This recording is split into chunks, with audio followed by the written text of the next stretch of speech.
Okay. So it's been a pretty interesting week to say the least. So I apologize if this is a little bit too late, but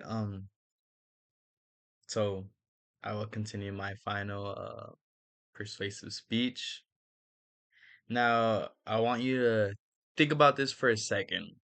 So somewhere out there, maybe on Mars, maybe on one of Jupiter's moons, there could be evidence that life once existed beyond Earth. I truly do think so.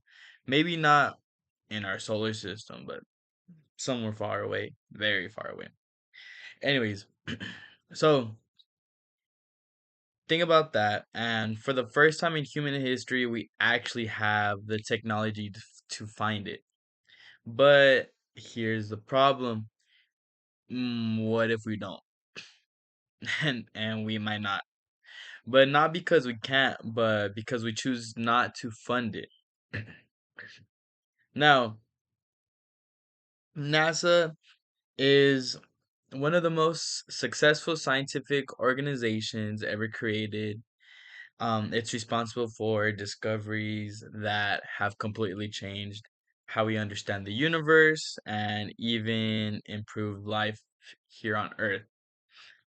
But despite all of that, NASA receives less than half of 1% of the federal budget. Now, less than half a percent to explore the entire universe if you really think about it. Because of that, though, missions are being delayed, scaled back, or even threatened with cancellation. And one of the biggest examples right now is the Mars sample return mission. Now, that mission would bring actual samples from Mars back to Earth, samples that could potentially contain evidence of ancient life. Maybe. That's not science fiction, but that's real. And yet, it's a risk because of funding issues. So, at the same time, other countries are rapidly expanding their space programs. China, for example, is actively planning missions to Moon and the Mars. So this isn't just about science anymore, but it's about leadership, it's about innovation, and it's about whether the United States wants to lead the future or fall behind it in this case. But I believe the solution is pretty simple and it requires action. So I say we need to increase and protect funding for NASA, especially in planetary science and exploration programs.